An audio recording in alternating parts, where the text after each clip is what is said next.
area softball stars. Register for the Diamond Star Softball Transfer Portal Showcase June 14th and 15th at Bob Lewis Park in Asheville, North Carolina. This showcase is for any player currently in the transfer portal or any JUCO player. Get the opportunity to showcase your skills in front of college coaches from all levels. Over the two-day event, players participate in evaluations such as softball skills and metrics by College Sports Evaluations, drill and team practice participation, and playing in 3 games. For more information, visit DiamondStarEvents.net or email Coach Ben McKinney at bmckinney@DiamondStarEvents.net. This is Coach Rez, head coach of your Carolina Cobras Arena football team, the 2018 National Arena League champions. Join us for our 4th year in the Snake Pit at the Greensboro Coliseum. Be a part of the Carolina Cobras tailgating group before every home game starting April 30th. Season tickets are now on sale for as low as 2 for $128. You can reach the ticket office at 336-455-7232 or at carolinacobras.com. Fear the Fang. ChemSource Direct is a single source supplier. In business since 2007, they have over 80,000 products for customers just like you. Located in the heart of North Carolina, they supply cleaning products all throughout the Southeast. Whether you're a commercial business, office, or municipal building, looking for wholesale cleaning products, chemicals, cleaning equipment, or service, they've got you covered. Please reach out and start saving money today. Stop by their store open to the public and save. ChemSource Direct, 1207 South Park Drive in Kernersville. Give them a call at 336-515-9990. Order from the website at chemsourcedirect.com. Charlotte out of timeout. Is Morning the shot.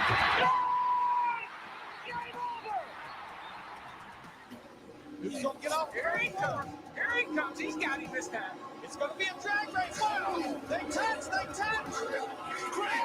got him. Craven got him. By Lundquist. Now Ponagorowski with it. 2-1 and drop block there. Scramble for it there. They plunk away at it. Still it's loose. Pumped up like Homelton. They score. Entry. It's over. The runner at third, nobody out in the first and didn't score. Second and third, one out in the second and didn't score. Smith corked one into right down the line. It may go. Go crazy, folks. Go crazy. It's a home run, and the Cardinals have won the game. Welcome to The Score. Here's your host, Brett Wiseman. Ladies and gentlemen, welcome to The Score with Brett Wiseman here on Tobacco Road Sports Radio, TobaccoRoadSportsRadio.com on a, can we call it early spring, or was earlier in the week just like that, always that first week of March where it's like fake spring, and then we're going to go back to 40s and sleet, the next few days. Feels great outside right now. It's in the 60s. It was 80 degrees yesterday. That wasn't, terrible. But, yes, John, thanks for catching that in the intro. By the way, if you want to do what Sean just did and leave a comment, ask us a question, whatever, comment on the Facebook live stream, the YouTube live stream, the Twitter chat. And if you'll also know, I no longer look like a homeless person, because that's my thing in the winter. I grow things out a lot, kind of like Aaron Rodgers does, except he just doesn't cut anything ever. Well, he cuts people from the roster by himself. But anyways, love him to death. Anyways, I let it grow out and get warm. This is the thing I did in Boone, so I just kept it going. Anyways, what are tickets going for, Steve? In the next segment, we'll get into the game itself. But what were we talking about? 5,000, I think, was the highest for Saturday. No. That's the get-in price. Oh, that's the get-in price. There's somebody that has 4 tickets on StubHub offering. They want 99,000 a piece. A piece for per ticket for per 4 ticket. Of them. Yeah. Oh boy. Anything for 34 different ESPN cameras. Anyways, This has gotten out of hand. This has gotten completely out of hand. I'm sorry. I don't understand this. Capitalism. Here we go. It's like people are acting like Coach K is like Moses or something. Like we're never going to see this man again in public. We got to spend like a year's worth of mortgage payments to go watch this man coach one final time at Cameron Indoor Stadium. It's crazy. It's I nuts. think they're targeting a different audience than us. I think for that. I think so. price. Yes, Just they're slightly targeting a bit of a higher class audience. Anyway, I mean, Coach K is Catholic, so it's almost like the Pope's Right. last visit to the U.S. that's right.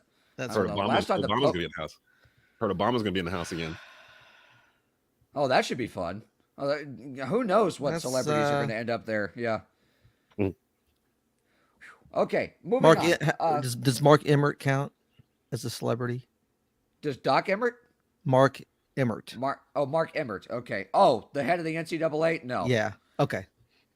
Like we're talking about like in the tier of commissioners and heads of leagues, you've got Adam Silver, a long way down, Don Garber, the MLS, Gary Bettman, Roger Goodell, 50 feet of dog crap, more dog crap, Mark Emmert, the pit of hell, Rob Manfred. Rob Manfred. Yes. So on Obama, I will say this. I checked Wednesday night with people that were here when he came in 2019. Mm-hmm. And they said by this point in the week, when they knew he was coming, they would have heard about it at that point, like 72 hours out. They had heard nothing. This person had heard nothing about it. So this could be a I'm just surprise gonna say appearance or usually Secret Service, you can't really sneak somebody in like that. But anyway, you can't. I'm not saying it's not going to happen, but president.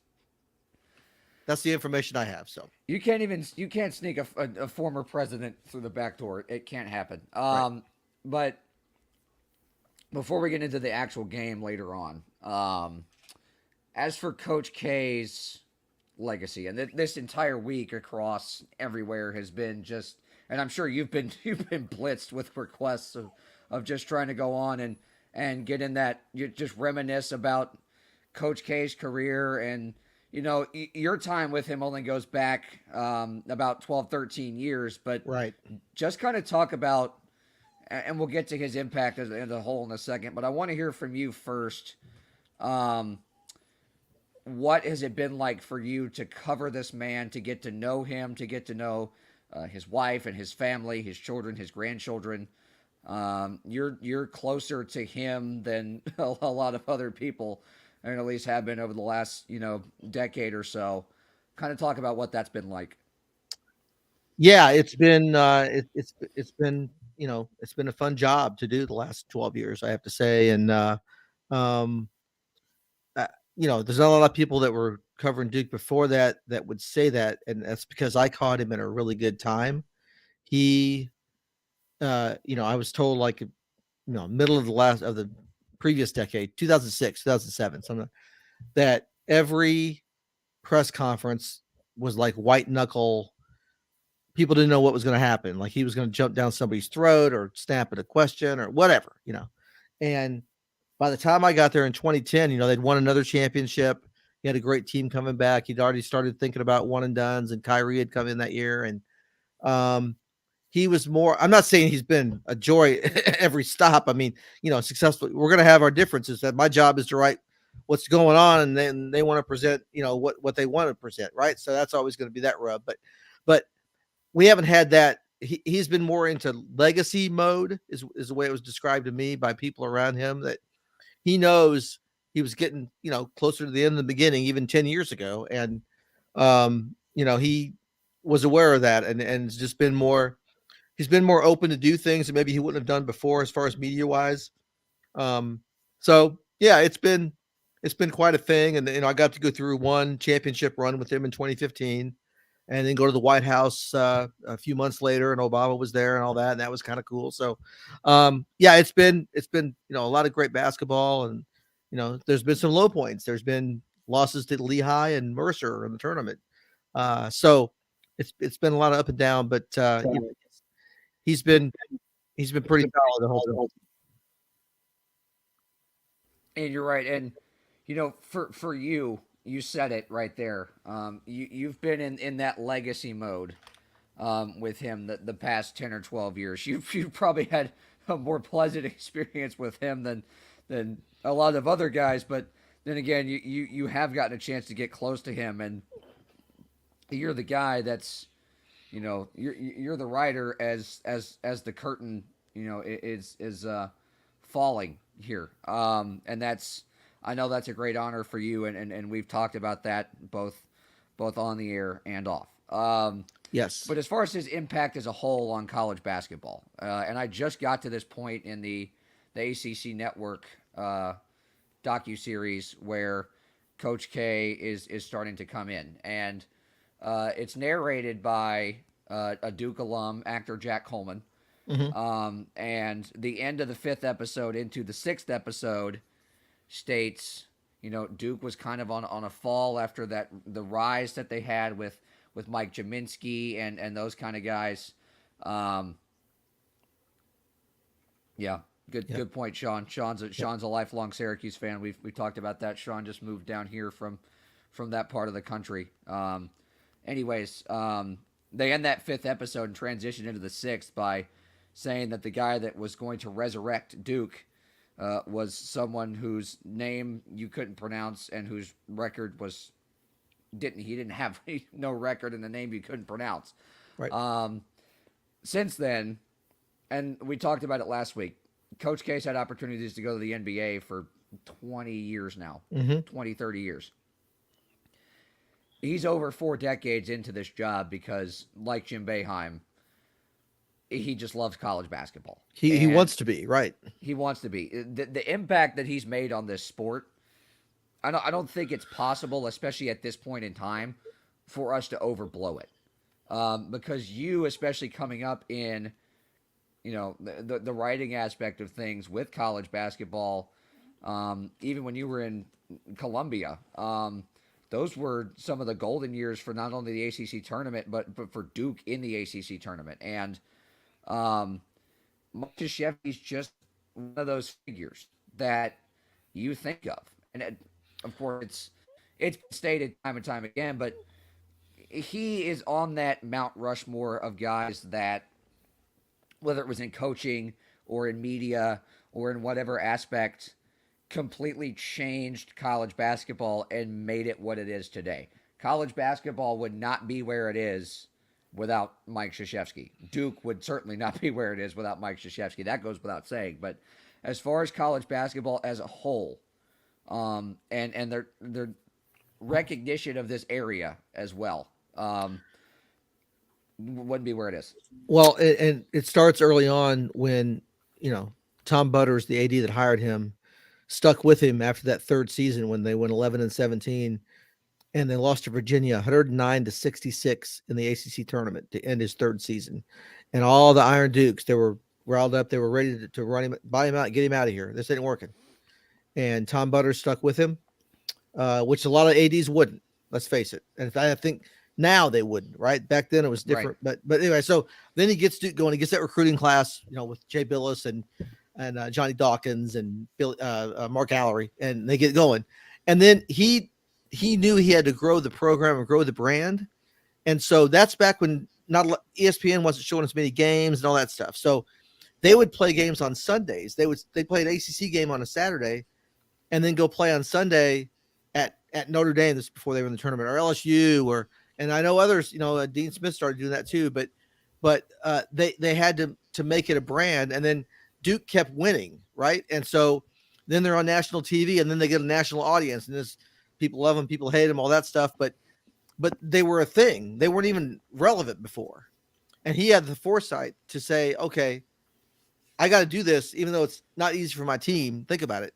Play an ACC game on a Saturday and then get on a plane and fly, go play Shaq on Sunday when Shaq was there, when they faced later. I mean, think about that. That's unheard of. Coaches wouldn't want to do that now.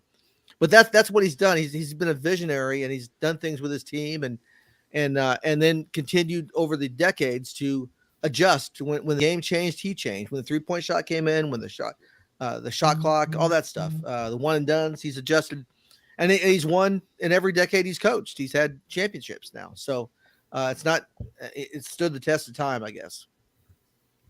Yeah, and that was the other thing I wanted to bring up was you said you used the term visionary. We see teams do this a lot now where they'll go on those summer or early fall scrimmage trips, kind of, sort of. Duke's done that consistently for the last probably decade, where they'll go to to Canada or somewhere overseas and play colleges there or high schools there or a combination of both, or play professional teams that are over there. Kentucky started doing that now for years. The blue blood programs have followed in Duke's wake. And you said Duke was not a thing. Watching that docuseries, the most anybody knew of Duke was the team that would 1 out of 4 years magically make it into the ACC tournament. The final was always on ABC, the Wide World Sports back then. And the rest of it was only on TV here because the ACC was kind of the visionary of conference television. And then the final would be on ABC. Nobody knew Duke outside of they saw him once a year on TV, or 3 or 4 times a year. And then, you know, ESPN launches and Duke becomes a brand, as you said, and people start to see him every night. There was a confluence there for sure. And, you know, they'd made the Final Four in 78, 2 years before Coach K arrived. And then they made the Elite Eight the year that Bill Foster, he'd already decided to leave Duke and go to South Carolina, which that's a whole different world now, isn't it? Who would leave Duke for South Carolina in basketball? But anyway, it was a different world. But they were, I've said this a couple times this week, Duke was a distant third in its own neighborhood in the early 80s. Carolina won in 82, State won in 83. What had Duke done? Nothing. That's what I was gonna say, Steve. Yeah. That, you know, I don't want to be the Debbie Downer here with everything going on. But the ACC is going to be fine, and the Carolina Duke rivalry is going to be fine. Yes. Like, K leaving is not going to destroy the league like Thanos or something. Like, it's going to be okay. But yeah, the whole idea that the ACC wouldn't be where it is without Duke, like, I slightly push back on that just because of what you just said, Steve. Like, before K got there, the entire decade of the 70s was lost, like, to Duke, like, basically until the very end, 78, 79. I mean, think about Maryland, too. Maryland's success, the ACC had not moved the tournament at all from Raleigh or Greensboro in its entire history up until 1976, when Maryland started to get wildly successful with John Lucas and that team, and they moved it to the Capitol Center in Landover. Was it the 74 Maryland team, Steve, that played State in the ACC final that probably should have went to the NCAA tournament? That changed the NCAA tournament.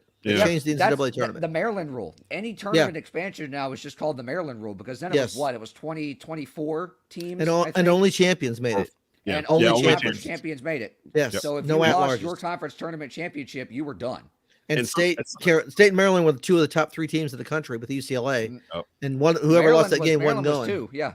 Yeah. The thing that made the ACC different was a lot of those conferences used their regular season champion to be the conference champion to go off. Exactly. The ACC was like the only one that used the tournament. Tournament. Yeah. So that made crazy pressure Friday, Saturday, Sunday, and those early tournament matchups. It's been fantastic watching this documentary. Yeah. Yeah, so Duke had to build it from not from nothing. I mean, you know, they've been to the Final Four.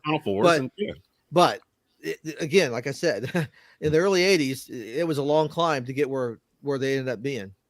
I will say this, I don't know if you've got Duke left in this show again. I will say this, though, because there is this theory out there that I'm just this complete K hater and I hate everything Duke. And not every Carolina fan is like partly that. True. Okay. That's partly true. There are rational Carolina fans. Dez is one of them. K to me is like, he is like the spotter at the gym for you. Like, you can lift without a spotter, but you can lift more if you have someone lifting with you. And I've always kind of looked at K and Duke as spotters for Carolina in basketball and vice versa. Like, they push each other. There was a strange stat.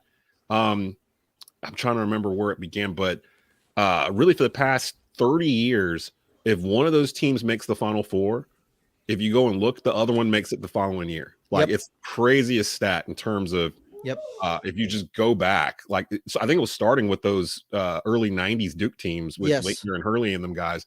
91, 92, Duke goes to the Final Four and wins the title. 93, Carolina goes to the Final Four. 94, Duke. 95, Carolina. 95, Carolina. Exactly happened, right. It goes back 98, Carolina goes to the Final Four. 99, Duke goes to the Final Four. Right. 2000, Carolina goes to the Final 2001, Four. Duke goes to the Final Four. It's nuts. Like 04 Duke, 05 Carolina. So it's weird that it's happened that way, but it's a perfect example of how, you know, they push each other. And I think with them having two former players taking over the realm of both exactly these teams, what I was getting ready to say. yeah, it's going to be in that's how we great know we're going to hands. be fine. Yeah. Yeah. And the photo they took in Chapel Hill before the game, if you guys know what I'm talking about here, before the game, Shire and Hubert and Roy and Kay got together, and they took a little photo, and they put it on the video board in pregame. The rivalry is going to continue or something to that effect. I can't remember, but it was really nice. It's what Carolina did to honor what was happening. Is that this is happening? Roy left, Kay's leaving. These guys are here. We're going to continue. The blue bloods this is not going to go away. And it's not. Do you think these new guys will carry on that legacy for the next 25, 30 years, or is there going to be a turnover of coaches with both those programs now? I think there'll be a turnover, not because they're going to fail, but because people don't stay in the same job for 40 years anymore. Right. That's just the nature of college basketball now. Right. Right. That's just how it is. I mean, Hubert's in his mid-50s. Steve, you and I were talking about Dan Muller in Illinois State. He was fired, and he sat in on his team's tournament game earlier this afternoon in St. Louis.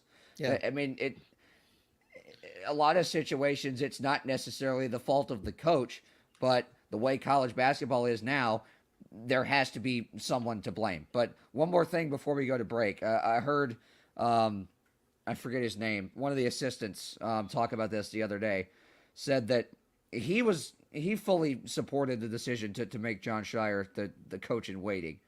But Chris Carrawell. Yeah, it was Chris Carrawell. Yes, that's who it was. He said if Jeff Capel was still on that staff, that's who they would have chosen.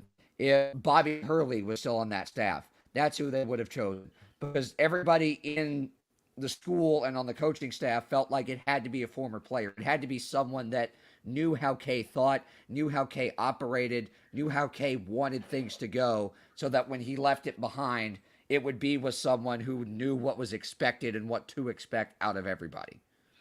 That's for sure. I know we have to get to a break, so cut me off if you need. But it's all about timing. 5 years ago, if Kay walks away after they win the 15 championship or 17 or whatever, it's Jeff Capel's job. No doubt about it. But time changed. Capel went to Pitt. Hasn't done great there, let's face it. And it's John Shire's time. And I know that's the other night in Pittsburgh. That was one of the things that was hard for Jeff. He was emotional in that. He was wiping away tears in pregame. That's his job he wanted, and he couldn't get it. You know? Yep. He didn't want to wait. I thought he was told he was have to wait 4 or 5 years at the time before he would even have a shot, and that's why he took the Pitt job, because he didn't want to wait. Yep. Well, there you go. He waited for it. But yeah, because Kay wasn't ready to step aside. Yeah, right. Kay wasn't ready. Anyway, so yeah, but it was important that a player definitely that was going to happen. It was going to be a former player. So let's get into a break here. We'll get into the nuts and bolts of the game to come tomorrow afternoon. Right after this. You are listening to The Score with Brett Wiseman on TobaccoRoadSportsRadio.com. One stop number 6, located just 1 mile west of East Forsyth at 2748 West Mountain Street, Kernersville. A proud supporter of East Forsyth since 1983, serving fresh fried chicken and our famous taters 7 days a week from 6 a.m. to 10 p.m. For a limited time, grab our Wife Saver family meal for only $13.99. 8 pieces of chicken and sides for 4 for just $13.99. One stop. Come see us at 2748 West Mountain Street in Kernersville.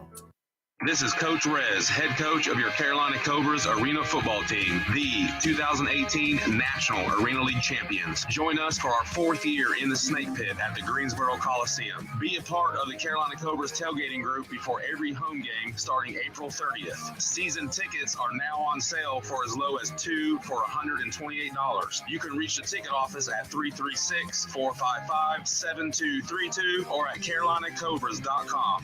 Fear the Fang.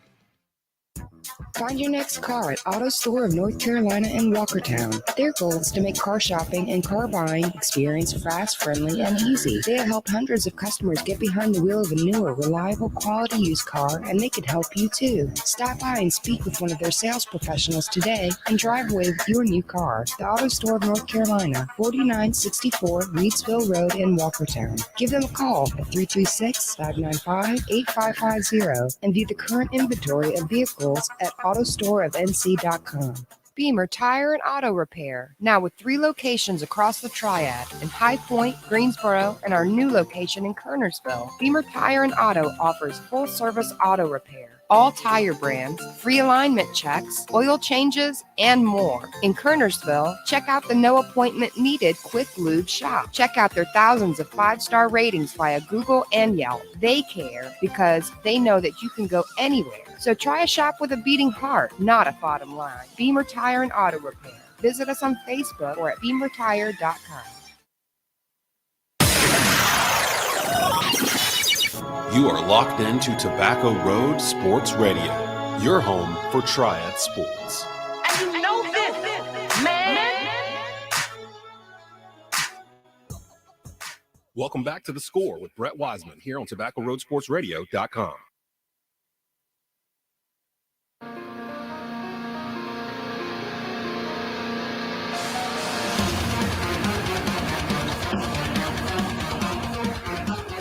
Back here on The Score with Brett Wiseman on Tobacco Road Sports Radio, TobaccoRoadSportsRadio.com. Brett Wiseman joined by Steve Wiseman, the Durham Herald Sun, Raleigh News and Observer, Mr. Duke, if you will. Well, Kay's Mr. Duke, but you're just Mr. Duke Jr. Robin to Batman, I guess. I don't know. Yeah.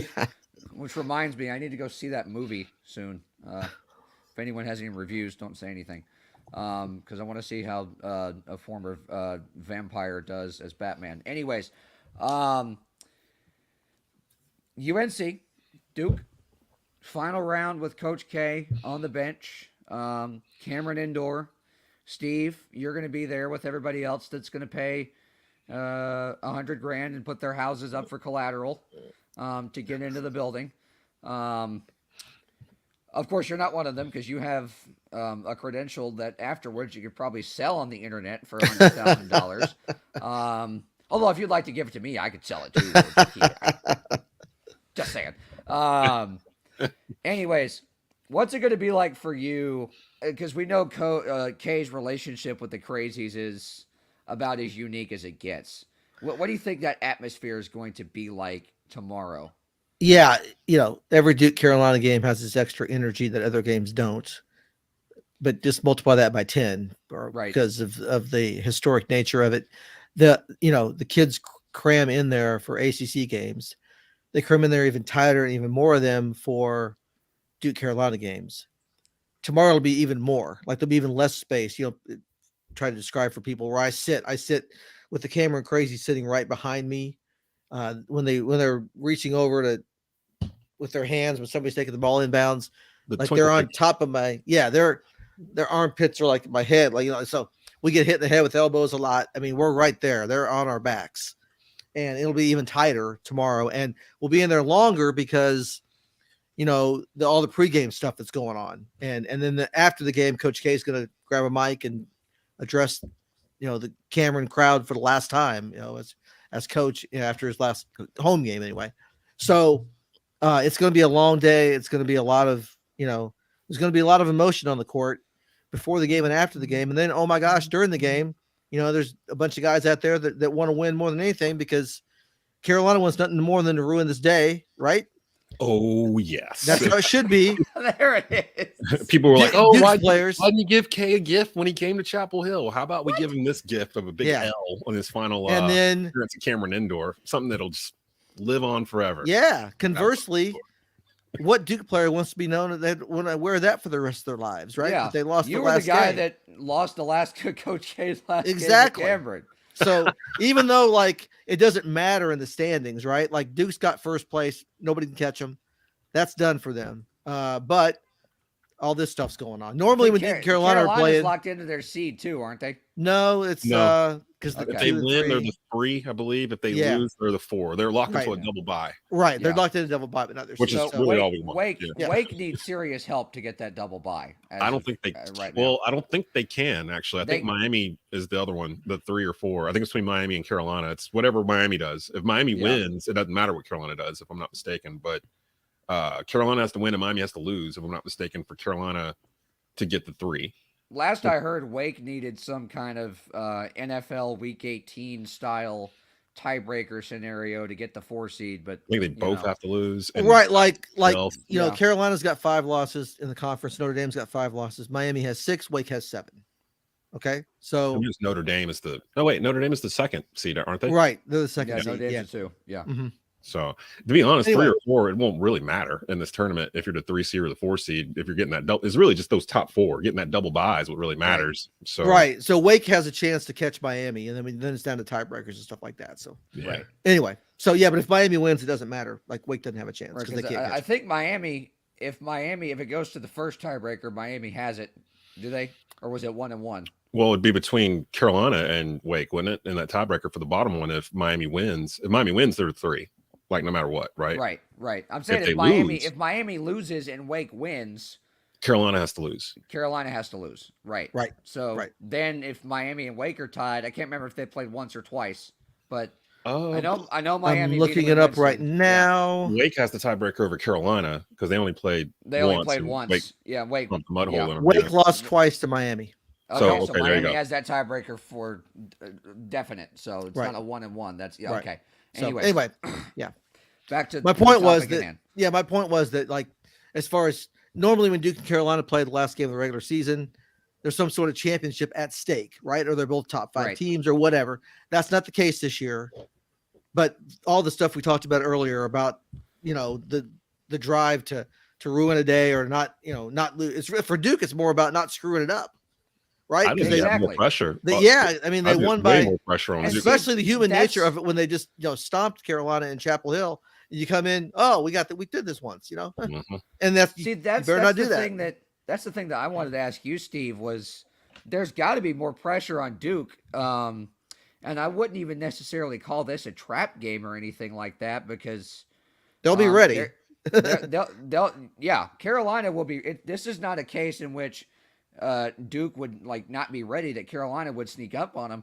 Carolina might just have the ability to outplay them if the pressure gets to Duke at some point. And we talk about all the time how this team has a great mix of experience and youth, and this is a time when you lean on guys like Mark Williams and the other guys that are transfers and experienced guys. Mm-hmm. You lean on those guys in times like this, for games like this, and as we move further into March. But I think there's potential here.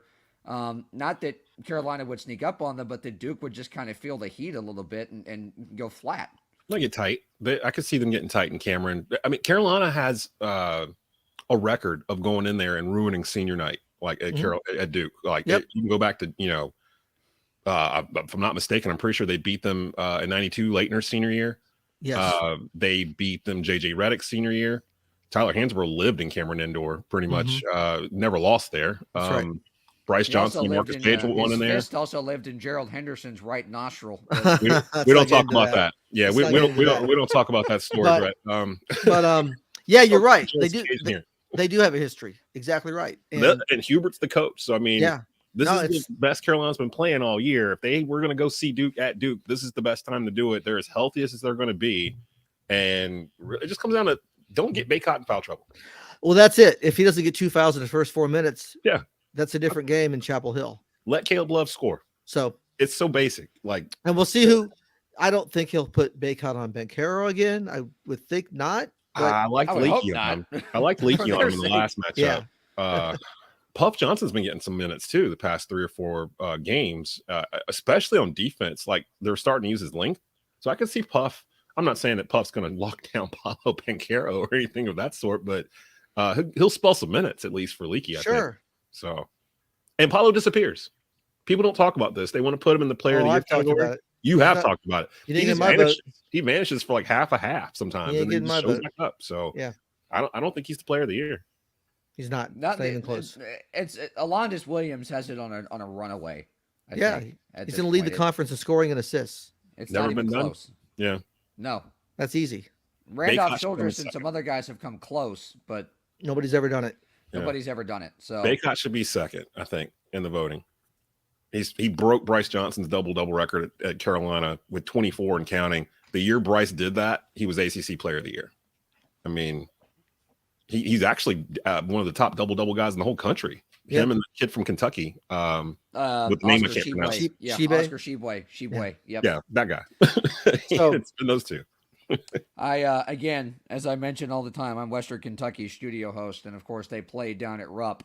Oscar Shibwe, it's one of the best games he had all year. He had 32 points and 28 rebounds. So, yeah, that was yeah.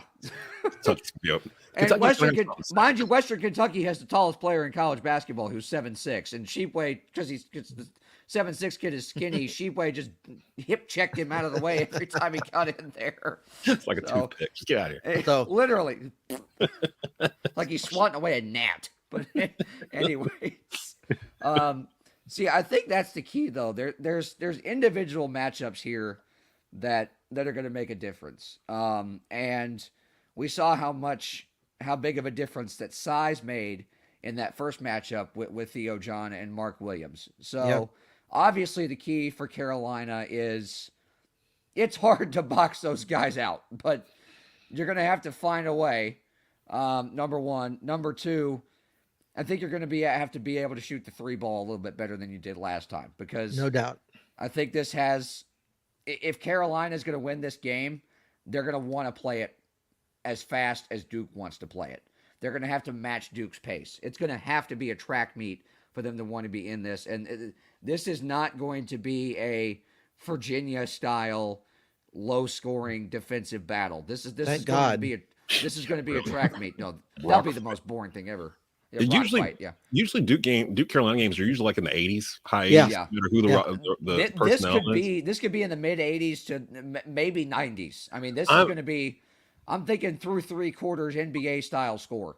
I'm worried more about Carolina's bench because Hubert has been forced to play his starters like 35 plus minutes a game, and I'm more talking about worried. What, three guys on the bench in that rotation. He's got eight kids. Well, it's changed a little bit because last week when we were here, Dontrez Styles was getting a lot of minutes coming off the bench, and then this past week he didn't really hardly play at all. Puff has been getting some minutes. They don't have a backup point guard, so Caleb Love is out there pretty much the whole game. RJ Davis is out there pretty much the whole game, and you get situations like what Caleb Love had on Monday where he's god awful for 3/4 of the game, and then with like 3 minutes to go, he hits 2 threes from the parking lot and some free throws. They go to overtime, they win the game, and it's like you don't know which Caleb Love you're going to get. But like I've said, it really doesn't matter who they play. If Baycott's not in foul trouble, he's going to do what he does. Caleb Love has to score at least 15 points for Carolina to win any basketball game. I don't care who they're playing, but if he's shooting 2 for 16 or whatever and has like 6 points, they are not going to win. They don't have enough firepower to win. So it's really keep an eye on Caleb Love because he's going to be the key to the whole game. If he's hot in the beginning, it's going to be a good game. If he comes out super cold, Duke's just got too much. They just got too many dudes like this year compared to Carolina. So it'll be interesting, but I think it's just simple as that. It comes down to Caleb Love and Baycott staying on the court. Yeah, that's a good point. That's the biggest thing for me is Love and Baycott are your 1A and 1B in terms of X factors for Carolina. Duke has a lot more poison to pick from. Exactly. Their entire starting five is an X factor. That's where the problem lies. Like they had, 3 20-point scorers last week of that game against Syracuse, Griffin, Keels, and Caro. And that's, Mark Williams still plays too, right? So I really hope this time to see Williams and Baycott in the post paddling. I want to watch that little game within a game. We were robbed of that last time, and I hope not to be robbed of that again. It's fun to watch. Yeah, that created a hole. Carolina's not a team that can dig out of a hole really quickly because they don't have the men. So, like when Duke opened up that, they don't have the shooters hole, either. Yeah, other than Love and RJ Davis, Puff can shoot a little, but it's really Davis and Love. And Leakey's been shooting a little bit now too. You got to respect him out there. But Manning, I think Manning shot pretty well against Duke. Oh, Manning, yeah. I mean, Carolina, actually, they're one of the top 3-point shooting teams in the country. Like, as a team, they're shooting close to 40%. So, I mean. And Duke's one of the best defensive 3-point shooting for defense. So, it's good. Again, good battle. Mm-hmm. That's what we want. We want battles. We want battles. Yes. It would not be Duke Carolina if there wasn't a battle of some kind to be had. And I don't know if this is possible with the way the bracket is set up, but that there's a Duke Carolina game in the ACC tournament, because that would be so fitting for Carolina to get one more shot at K. It could be a semifinal. It's in It Brooklyn. could be a semifinal. Yeah, if Carolina's the 4, it would be a semifinal. So they would just have to win on Thursday. Both win on Thursday, play Friday. If Carolina's a 2 or a 3, then they'll play late. They'll be the other side of the bracket, so it wouldn't be till the championship game. So right, and of course there's potential for that to happen, and yeah, that'd be fantastic. The last time that happened was what 15, 16. No, they met in 19 in Charlotte. Right. That's right. I remember it was a Charlotte, semifinal. Year. Yeah, great, that's great. Right. It was in one of the greatest games. It was great. Zion actually played in that game. He did. He came back and they had it was a tremendous game because they swept them. Carolina swept them in the regular season because Zion missed both games. Yeah, right. and then he was back for the championship. And it was like a 1-point game in the semifinals they played. Mm-hmm. Yeah, it came down to the final shot, if I remember. It did absolutely. Those teams were pretty evenly matched. Like a lot, they of were people both 1 seeds. In Virginia, that was that was the peak of ACC basketball. That was 3 of the 4 1 seeds were out of the all been ACC. downhill since then. It's just like, well, the ACC is kind of weak this year. It's like pretty much every year since that year. Auburn and Michigan State messed it all up for everybody that year, right? In the tournament. They're doing the same thing this year. Auburn's what? Third best team in the country. Michigan State has been as high as 14 in the AP poll, and then they go unranked and go out and beat number 3 Purdue, and the Big Purdue Ten is all over the place. Yeah, Purdue might not get a 1 seed. What? Tell me about it. That I don't think they're going to. No, I don't think so. That ending to that Purdue-Wisconsin game the other night was just bonkers. And the Big Ten's been wild all year. But can you pick 4 1 seeds right now? No. Well, Gonzaga and Arizona, I think they're pretty set. Is Duke going to get one? I don't think. A lot has to happen, but it's possible. Now, 2 weeks ago, I thought they had no chance to have won, but they've won every game, so that helps. And other people have lost, but like if Kentucky and Baylor are up there, right? But if they both lose in their conference tournament, then that could open a door. I think Gonzaga and Arizona, you can pretty much write them in pen. They're going to be 1 seeds. There's too much. I mean, they're not going to lose in their conference tournament. I don't think so. They're not going to lose their conference tournament. But Gonzaga never loses in their conference tournament. St. Mary's finally beat St. Mary's can do it, but again, they've got so much. But there's so much ahead. They're not going to drop down to the 2 line. I think they're both up there at 1. Yeah, and we'll talk about that more next week as we get into Selection Sunday. But before we get in the break here, let's get some score predictions. Well, I think Carolina's. I'll go first. I think they're going to shoot better. I think I think Duke's going to win. I think it's going to be like 83-74 or something like that. So I think they're going to shoot better, but not enough better. So that's what I'm going with. I was leaving, getting ready for the break, about to hit a commercial, and then you asked for a score. Strategery. I feel all week long I felt like Carolina can win this basketball game. That no one is.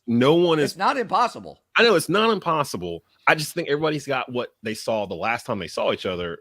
Still the taste of that in their mouth. So they're like, "There's no way Carolina's going to beat them at Cameron, K's final game, Obama in the stands. There's no way Carolina's going to do it."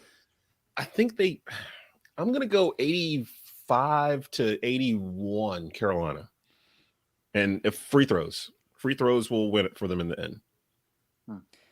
I'm going to go 91-89 Duke. And yes, free throws are going to end it. So we've all got Carolina covering because the point spread right now is like 12 points. So we all have Carolina covering. That's a lot. Where's my hammer? Caleb Love, RJ, Armando, get a whole bunch of sleep tonight. Like, go to bed now. Go to bed right now. I had a friend that texted me that I graduated with that works at a news station in Tucson, and he bet on the team against the team he's covering. He's covering Arizona men's basketball. The spread against Stanford was 15.5. He texted me 3 hammer emojis. He bet against the team he's covering because Stanford was in 8 until like 2 minutes left in the game, and then in Arizona pulled away. But oh god, we go back and forth about that stuff all the time. Anyways, Steve, feel free to stick around because we're going to talk about the lockout and what Major League Baseball can do to try and salvage some semblance of this after Tuesday's disastrous day for the entire sport. We'll talk about that next. To the Score with Brett Wiseman on TobaccoRoadSportsRadio.com. One stop number 6, located just 1 mile west of East Forsyth at 2748 West Mountain Street, Kernersville. A proud supporter of East Forsyth since 1983, serving fresh fried chicken and our famous taters 7 days a week from 6 a.m. to 10 p.m. For a limited time, grab our Wife Saver family meal for only $13.99. 8 pieces of chicken and sides for 4 for just $13.99. One stop. Come see us at 2748 West Mountain Street in Kernersville. Blue Naples Pizzeria in Kernersville is now hiring. Come work for one of the best Italian restaurants in the Triad. Currently hiring dishwashers, cooks, front cashiers, and more. Great hours, great pay. Give them a call at 336-993-7707 or stop by and inquire at 1519 Union Cross Road in Kernersville. Start working this week. Blue Naples Pizza. The wait is over. Simply Sonia's Southern Cuisine and Cocktails is now open. 3050 University Parkway inside the Best Western Plus Hotel. Open 7 days a week starting at 11 a.m. daily. Freshly made Southern cuisine with signature cocktails and lunch specials daily. The location for your next event with Simply Sonia's catering specials. Open now. Simply Sonia's Southern Cuisine and Cocktails. 3050 University Parkway inside the Best Western Plus Hotel in Winston-Salem.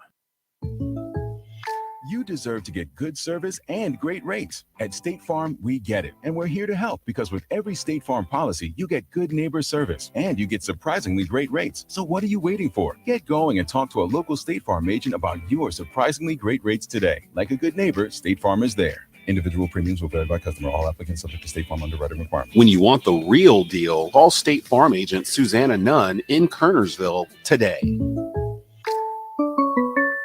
Beamer Tire and Auto Repair, now with 3 locations across the Triad in High Point, Greensboro, and our new location in Kernersville. Beamer Tire and Auto offers full-service auto repair, all tire brands, free alignment checks, oil changes, and more. In Kernersville, check out the no appointment needed Quick Lube shop. Check out their thousands of 5-star ratings via Google and Yelp. They care because they know that you can go anywhere. So try a shop with a beating heart, not a bottom line. Beamer Tire and Auto Repair. Visit us on Facebook or at beamertire.com.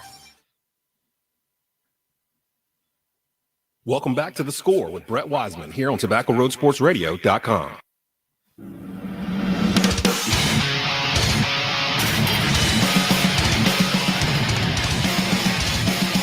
Welcome back to The Score with Brett Wiseman here on Tobacco Road Sports Radio, TobaccoRoadSportsRadio.com. Brett Wiseman joined this afternoon by Steve Wiseman, Michael Davis, and our producer Desmond Johnson. First, before we get into where the MLB stands right now, which is not good, a reminder that mid-major tournaments are starting this weekend for a lot of area schools this weekend and into next week. Davidson will be the number 1 seed in the Atlantic 10 tournament. Charlotte will be headed to the Conference USA tournament in Frisco, Texas next week. And beginning tomorrow against their arch rival, Georgia Southern, Appalachian State will go for the back-to-back in the great city of Pensacola, Florida for the Sun Belt title. Anyways, I'm just kidding. Pensacola's not a great city. I've never been there, but it's Florida, so it can't be that good. Anyways, I have a message for Rob Manfraud, who had the audacity to pen a letter to baseball fans after MLB's best and final offer on Monday after those bargaining sessions in Jupiter, Florida. It felt like Tuesday night, or Monday night rather. No, it was Tuesday night. Tuesday night or Sunday night into Monday when the deadline was supposed to be, and the deadline got extended and then into Tuesday. It felt like we were making some serious progress. And then for some unknown reason, 10 hours after a 14-hour meeting of bargaining, the owners said, no, we've gone backwards. This letter to baseball fans said how much owners wanted to get the game back on the field, how much the league did. Rob Manfred said a month ago that losing games would be a disastrous outcome. He then goes to the makeshift press conference area in Jupiter, Florida, and cancels opening day. by no fault other than his own. It's his fault and the owner's fault. For this MLB best and final offer, what it had in it, the players call the slap in the face. There's more proof to that in the fact that the owners of the Reds and the D-backs and then 2 other owners voted against it. Generally, when a league presents a proposal in a situation like this, it's unanimously voted upon. Four owners voted against it. 26 out of 30 owners voted for it. The players unanimously voted to reject it. Now, there's a lot of legality stuff that we don't have time to get into that was in there, but it is no one's fault but Rob Manfred's and the ownership of Major League Baseball. Because your first mistake was, oh, we're going to, institute a lockout and we want to get a fair deal in the spirit of good collective bargaining. We want to bargain. Yet you waited 43 days to make contact with anyone from the players' union. You waited 43 days from meeting before the CBA expired to even entertain the idea of bargaining. When on December 2nd, Rob Manfred went on national television and said, yeah, we want to bargain as soon as possible. You waited a month and a half. That doesn't make sense. And it's not like anything he does makes sense. He's the worst commissioner in sports, period. It's not even close. It's not a contest. The simple fact is, from the get-go, Steve, you and I knew that he wasn't really built for this job. He really only got it because he was Bud Selig's right-hand man for Bud Selig's last 2 or 3 years on the job. Rob Manfred is a terrible public speaker, and he proved that to a T Tuesday evening when he failed to answer a lot of questions, A, in a timely, concise manner. B, he didn't give the answers I think anybody in the MLB brass wanted him to give, because they asked him some pretty tough questions. He was like, but I don't know. Bud Selig wasn't a great public speaker, but he got things done. And exactly, a lot of people complained about him and All-Star game and he's some bad looks on that, but we didn't have this going on. And nope, we never had we had one work stoppage, but yeah, that was I don't think we've had anything like this. We haven't had anything like this in baseball since then. But unlike then, where I've read about it and it was kind of twofold, it was on both sides. The Players Association isn't in this case necessarily fighting for themselves entirely. Right, they're fighting for everybody behind them. Yes, minor leagues, all that stuff. In '94, when they got down, like we knew it was going to be bad because they weren't even talking. And they came down to the deadline and they didn't even bother talking. They just said, we'll cancel the World Series. We're done.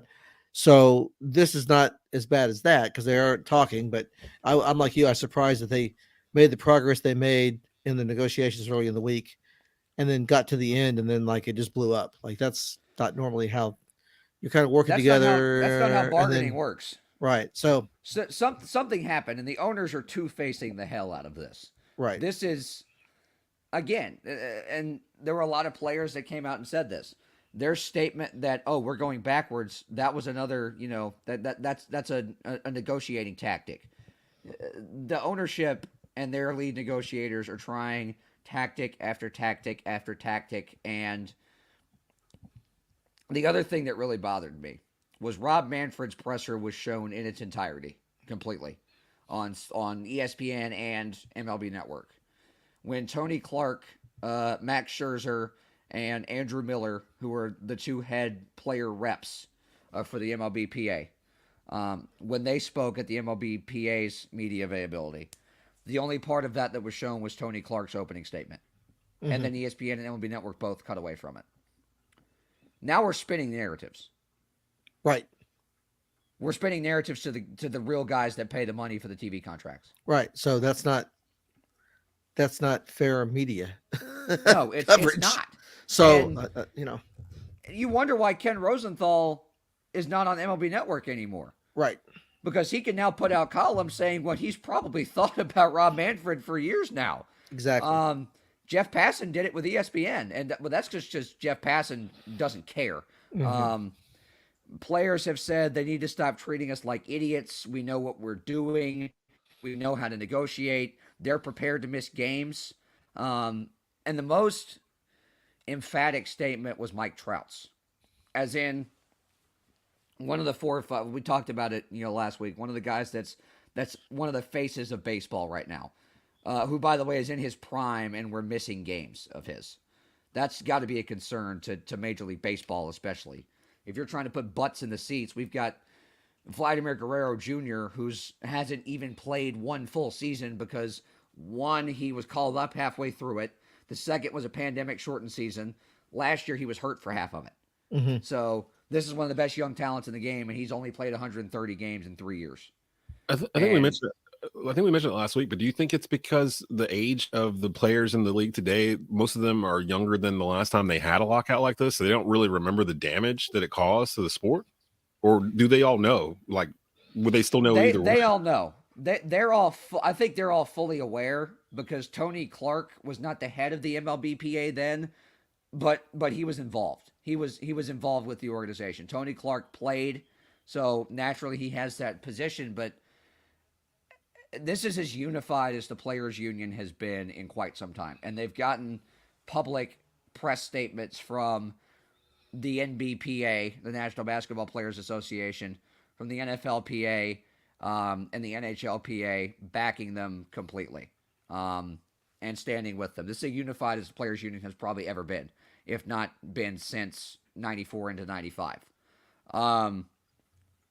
Because of where the lockout stands, in case you missed it, we have the first 2 weeks or first 2 series of the regular season canceled. So basically the first weekend into the next week, which is a real opening day, which should be a national holiday. But anyways, the union wants... Hold on, Des. I'll get you a second. Sorry. Right. The union wants to ensure full service time because there are 3 guys that are marquee players in this league that would not get to free agency until a year later because they would not be given full service time for this year. Jack Flaherty, Pete Alonso, and I can't remember the other guy, but there's a number of guys that would not go to free agency until a year later and would automatically not be granted arbitration eligibility because of a shortened season. And as much as I want Jack Flaherty to stay as a Cardinal, I know he probably won't. He's too good not to test the open market. Pete Alonso the same way. The players want to make sure these guys get their due. And whether it's those guys or the guys that are coming up, they want to ensure that service time manipulation is no longer, it's a thing of the past. And that when somebody gets called up, that was one of the financial things that the owners kind of caved to, was there's going to be a bonus pool of money for guys that get called up in the middle of the season, so it almost defaults to like they played for a full season. Because they're sick and tired of guys that get called up and sit back down, and they don't even really get paid hardly for if they're called up for 2 days. Like the guys that get called up to be the 27th guy in a doubleheader. They get like, I don't know, a token to a Dave & Buster's as their game check. And then they go back to the minor leagues for 25 Dave & Buster's game tokens. Because that's about how much a minor league player makes. The average minor league player makes less than $20,000 a year. They make less than minimum wage on game checks every day and play 100 games out of the year. Right. It's their bonus that sets them apart when they get their signing bonus. But yeah. Right. They all make the same salaries. Right. And that's what the union is trying to solve with this. The international signing bonus pool too, when teams go overseas and sign guys at 16 or 17. They want incentive for teams to go out and get guys, and they want incentive for teams to call guys up. And they want to make sure when those guys get called up, they're getting what they deserve and they're not getting shortchanged, whether it's on playing time or on pay. So I know we got to get to break here soon, Des, but what did you have to say? Quick question. how many games do you think they can afford to miss before they do, irreversible damage to the sport? Because they're going to mess around and find out that the NFL is year round. And after the draft is going to be, before you know it, they're going to be back in training camps, rookie camps, preseason, regular season. And we got spring football too. Spring football is happening with the USFL. So the NBA's got a lot of different crazy storylines going on. I mean, like they're gonna get to a point, like if they're still locked out in, I don't know, May, June. I mean, where is it? Where's the line here, do you think? Because you're an actual, baseball fan. Like, where is it for you where you just throw your hands up and you're like, you know what? This is just not, like, where is that date? I don't know. I don't know if there is a date like that for people like me or Steve that are you're going to stick around as diehard as we are. Yeah, but I mean, people for others, like us are going to stick around. But like if you get to like, I'm saying Memorial Day, so the end of May. Yeah. I that's when people start turning. School lets out. That's when people start going to games more in cities. Right. There's more day games. The weather's better. Kids are out of school. There's more day games too. Yeah. That's kind of their pocket right there. Yeah, and they're gonna blow it. That's a point that was made by Jesse Rogers of ESPN. Was he had a thought that, and I agree with this completely. The owners and the players, I think they're willing to miss at least the first month, because they know that in May, when the weather starts to warm up, ticket sales start to go up, more butts are in the seats, and for both sides, that's a better outcome. But if there's one thing MLB can learn from, if it's not his own failure in 94-95, it is the NHL lockout, where they missed the entire 2004-2005 season.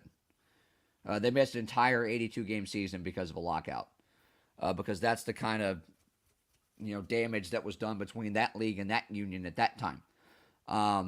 And ESPN backed out of the last year of their TV deal, which was 04-05, because the executives at ESPN literally told the NHL, your sport is dead.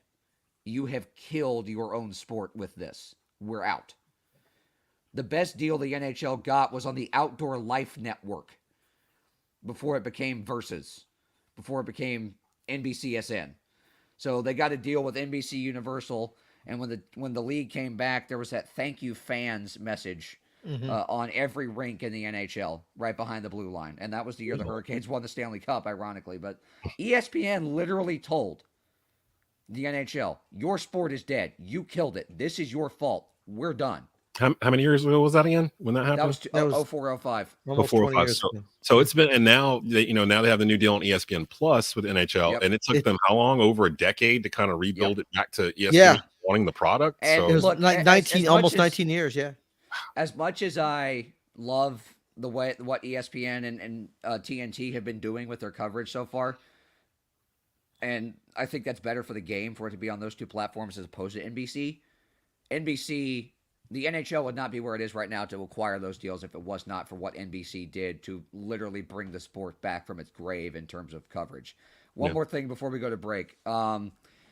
When and if we do get baseball games, ESPN has terminated its Monday and Wednesday night national broadcasts. So MLB is currently in talks with Amazon Prime, Apple TV Plus, and Peacock for streaming only Monday and Wednesday night games. I know they do that YouTube Game of the Week thing, but MLB Network would produce these games as they do the games on YouTube. So, and there's a potential in the report from the New York Post that if Peacock ends up with those streaming games, that NBC would get regular season games on their air, either on NBC or on USA on cable. So, say hello to our dog we're sitting here. Anyways, as we go to break, everybody say hi to Opal. We'll get in a break here. What's up, Opal? When we come back, we'll talk about the NBA. The Hornets have fallen apart on the offensive glass by no fault of Montrezl Harrell's, but we'll talk about his impact and IT4 in the 704 what he did the other night, his debut. You are listening to The Score with Brett Wiseman on TobaccoRoadSportsRadio.com. Beamer Tire and Auto Repair, now with 3 locations across the Triad in High Point, Greensboro, and our new location in Kernersville. Beamer Tire and Auto offers full-service auto repair, all tire brands, free alignment checks, oil changes, and more. In Kernersville, check out the no appointment needed Quick Lube shop. Check out their thousands of 5-star ratings via Google and Yelp. They care because they know that you can go anywhere. So try a shop with a beating heart, not a bottom line. Beamer Tire and Auto Repair. Visit us on Facebook or at beamertire.com. Looking to change things up a little? Visit Salon Resi. Located at 765 East Bluemont Road, Suite 200 in Mount Airy, Salon Resi is the newest high-end full-service salon and spa in the Triad. Salon Resi Spa includes massages and skincare. Get a full highlight treatment, shampoo and style, color and retouch, and much, much more. Salon Resi, where passion and creativity meet. 765 East Bluemont Road, Suite 200 in Mount Airy. Father Time is undefeated. It's going to hit Tom Brady eventually, too. It might be this year. Hopefully it's this year. And Matt LaFleur went to both of them and said, hey, remember that play you drew up on notebook paper on Thursday? Yeah, run it now. Like, that's the thing that's kind of tripping me up here. We've been clowning Kyrie Irving and his behavior for the past 5 years. I feel like I just got a point, like on a show or something. 3, 2, 1, Kernersville, you've got state champions coming back home. The East Forsyth Eagles have just won Class 4A state championship. On the line with NASCAR superstar Bubba Wallace. Bubba, what type of music are you listening to right now? Do you listen to anything particular to get you hyped before a race? I'm in like the heavy metal stuff, like the screamo stuff you can't understand. That's right up my alley. Tie game at 41. Murr takes the snap. Fade. Right corner of the end zone for Timmons. He bobbled it and then hauled it in the right corner of the end zone. Terrell Timmons Jr. TobaccoRoadSportsRadio.com, your home for Triad Sports. Area softball stars. Register for the Diamond Star Softball Transfer Portal Showcase June 14th and 15th at Bob Lewis Park in Asheville, North Carolina. This showcase is for any player currently in the transfer portal or any JUCO player. Get the opportunity to showcase your skills in front of college coaches from all levels. Over the 2-day event, players participate in evaluations such as softball skills and metrics by College Sports Evaluations, drill and team practice participation, and playing in 3 games. For more information, visit DiamondStarEvents.net or email Coach Ben McKinney at bmckinney@DiamondStarEvents.net. Welcome back to The Score with Brett Wiseman here on TobaccoRoadSportsRadio.com.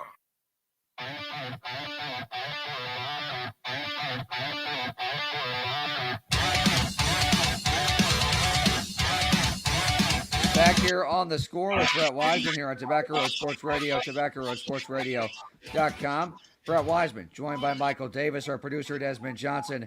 A huge thanks to Steve Wiseman for coming on and spending part of his afternoon with us as he prepares for Coach K's curtain call. A reminder, there's going to be a litany of programming on television tomorrow, of course, after you listen to our morning programming here on Tobacco Road Sports Radio, which will certainly be talked about. Everyone say hi to the other dog we're sitting. That would be Indy the Greyhound. That would be Indy the Greyhound, who's decided to make an appearance. Welcome to live streaming /radio. Anyways, does Indy remember me? Indy does remember you, Michael. Yes, he does. Nice. It's a great Super Bowl party. Yeah, for him it was a pooper bowl party. Anyways, Michael made him poop on the floor as soon as he walked in. Anyways, yeah, I'm getting paid for it. That's all that matters. We're not sponsored by Rover, but I can tell you that I am on Rover if you want me to say dog. Yeah, so pay me. Anyway, the NBA, the association. The Hornets have fallen apart as far as on the offensive glass. I'm sure you can hear him in the background. They're I believe in the bottom 10 in the league right now in terms of offensive rebounding, and that's by no fault of Montrezl Harrell's being there. Just the way things have shaken out lately, but he's made an immediate impact. And Isaiah Thomas, IT4, on this 10-day contract. His first game in it, he played fantastic. And you go out and get him because you traded Ish Smith to get Montrezl Harrell. Now you've got 2 holes that are filled. If IT4 can play good enough to stay on, to sign a second 10-day. Do you which think I that think happens? he can. I think it does. Yeah, I think it does too. Look, as much as I love James Bouknight, he's not ready to take on that many minutes. He's just too not. young. He's too young way and too young. immature, and like he needs another year or two. But he's definitely talented. He's definitely talented. If you see some clips from G he's League, shown it. Yeah. Well, Yeah. no, he's shown it this year too. I mean, go back to the what is it? The second game of that back-to-back home games against the Sixers or the Bucks. I can't remember who it was. But it was back-to-back home games against, I think it was Philly. Gordon Hayward missed that three, and Bouknight caught it off the back of the rim, caught it back here, and didn't even change his motion. Caught it and dunked it in one motion. he did that same dunk again this week in G League with the Swarm. I cover the Swarm for Sports Illustrated, and he had the same thing. He did like a behind the back pass in the lane.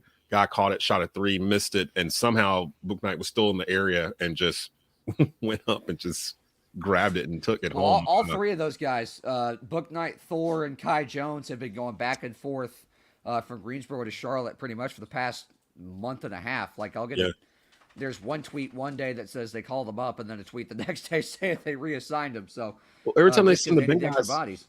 every time they send the big guys down to the Swarm, they just like feast. Thor and Jones in particular. Jones is averaging like Vernon Carey feasts anyways, but again, he's 19 and a half. So yeah, well, and he's gone now.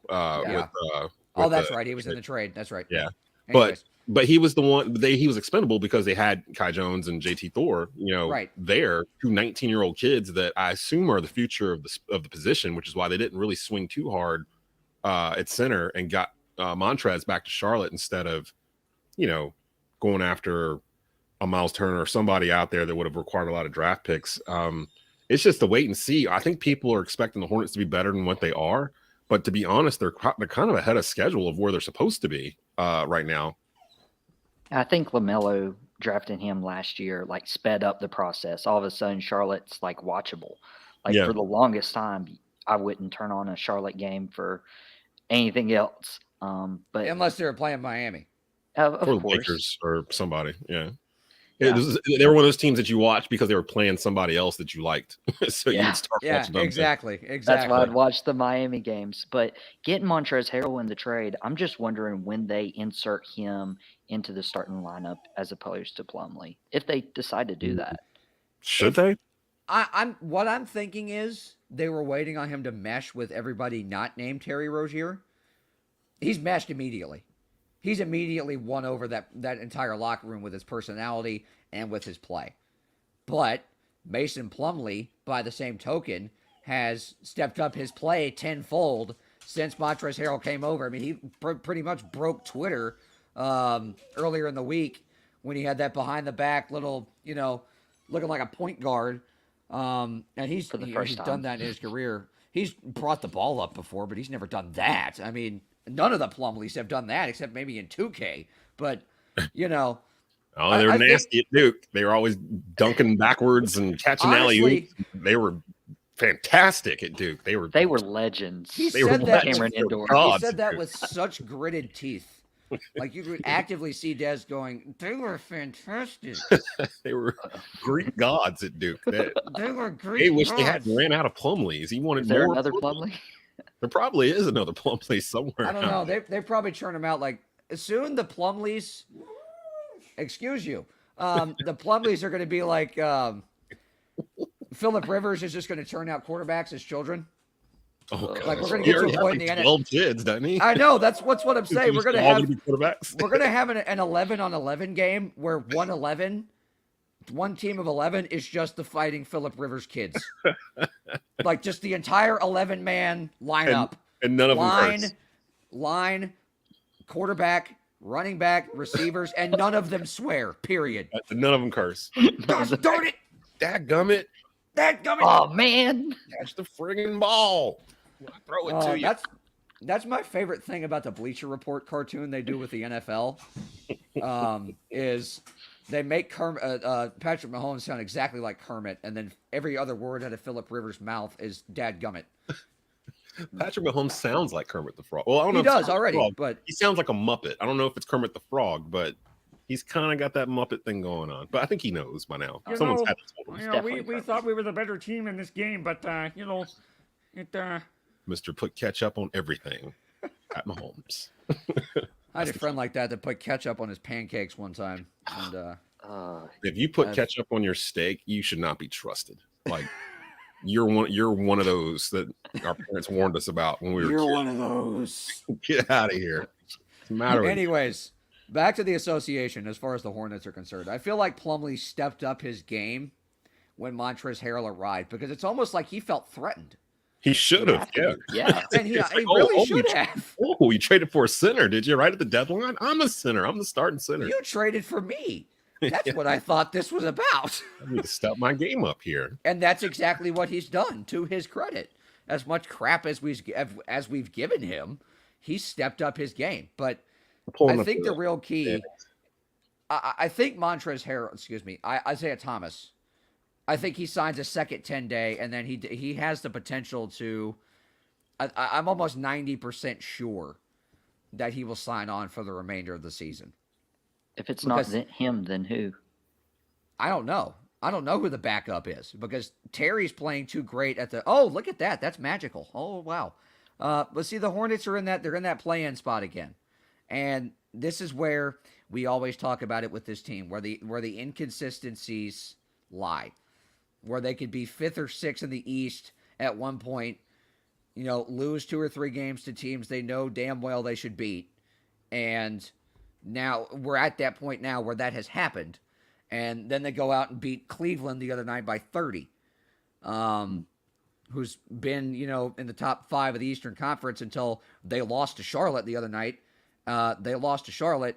Boston won, so they flip-flopped. You know what's crazy? Looking at this, you just realized that. Yeah, the Brooklyn Nets in 8th are in danger of not making the playoffs. Out of all the conversation, all the talk, and everything that's going on about this Nets team, they haven't been able to get everybody on the floor, and they're sitting at 500, 32-32, and they've lost their last 3. And Durant came back the other night and played great, but it's just like it wasn't meant to be. Shout out to James Harden because I've always disliked James Harden for a variety of reasons. I think he saw writing on the wall. He was like, you know what? I didn't want to be here anyway. I wanted to go to Philly in the first place. And my man's in Philly now too, Daryl Morey. Make something happen. I'll pull the fat suit out of the closet. We'll make this thing work.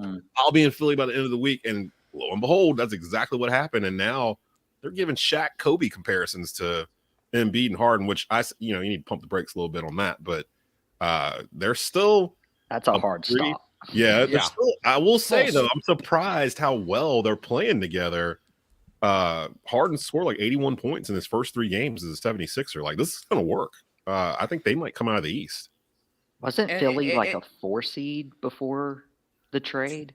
They've won 4 straight. So, yeah, I believe you're right. Yeah, everybody's all bunched up. I believe Milwaukee was the 2 when that trade was made, and now even Chicago has jumped them. So. Chicago was at the top of the East for a lot of the year. Now you're Miami Heat are there. So, look, it's tough outside of those first 4 teams for me to say who other than them would be, a favorite. Nobody's sneaking up on anybody at this point. The Hornets have a chance. The Hornets, I don't think, have a chance right now to get into that top 6. I think they get into the play-in tournament. Again, they end up there, but so that'd be what the play-in tournament's what now? 7, 8, 9, 10? Yeah, 7 through 10. So I think at the highest they could get to 7. There's no way they're getting into the top 6 at this point. Right now they're about 4 games behind the the Cavs at 6, looks like. Yep. So I don't really trust any of these teams now that I'm sitting here looking at them, except for maybe the Bucks if they're healthy. See, that's the point I wanted to make was I think Milwaukee has to be the favorite in terms of they have guys, A, they're the defending champions. B, they have the most guys with major playoff experience. Miami only has 2 or 3 of those guys. Philly only has 2 or 3 of those guys. Chicago has 1 of those guys. It's DeMar DeRozan, and that's it. Because Zach LaVine has not been in the playoffs the entire time he's been there. If anything, he was barely in them. DeRozan needs to be considered for MVP. I think he is. I think he is being considered. I think he should be if he's not already by now, because he's just having a whale of a season. Nobody's talking about him enough, and nobody was talking about the Cavs enough before the All-Star game. But you know what he's doing? He's doing his best Kawhi Leonard impression, pretty much. because that's pretty much DeRozan's game. Him and Kawhi Leonard, they're the kings of the mid-range jumper. It's pretty much how Jordan became the GOAT. Like they're literally doing Jordan's most overlooked aspect of his game, which was his mid-range jumper, where he can get it off anybody. Kobe was a master at that. Yeah, Kobe copied it from Jordan. So I mean, DeRozan scored like over 30 points, like 5-6 games in a row or something right now. He's averaging 28, 20. He's averaging close to 30 a game for the year. I think it's going to come down to him, Joel Embiid. I would have said Chris Paul if he hadn't got hurt, because somehow the Suns are still holding on to the number one in the West, and they will, and they probably will. Yeah, good segue. I mean, there's a large gap there, but 7.5 games. I heard Kendrick Perkins with another one of his wild takes. That the Suns were going to drop out of the 1 seed because they didn't have Chris Paul. Carry on. I don't think Kendrick Perkins knows who else is on the rest of the roster. I think he just knows 2 or 3 names per team. That's a lot of those guys. The rest of the time, his head's in the toilet. I don't know what that dude's deal is. I'm telling you. I like Kendrick Perkins. He's just being himself, but they're giving him the ability to be himself. But yeah, and I love that. But still, he's eventually he's going to turn into Marshawn Lynch at some point, where he's just going to lose all semblance and go on the Manning cast and be like, whoa. Oh, what do you think about the bottom here in the West, Brett? With my Lakers just basically not even treading water; they're just taking on water on a boat, and LeBron's just sitting there with a little sailor hat on, like. This is not what I signed up for, but kind of got to stay here now because I kind of told him I would. But he backed off of those.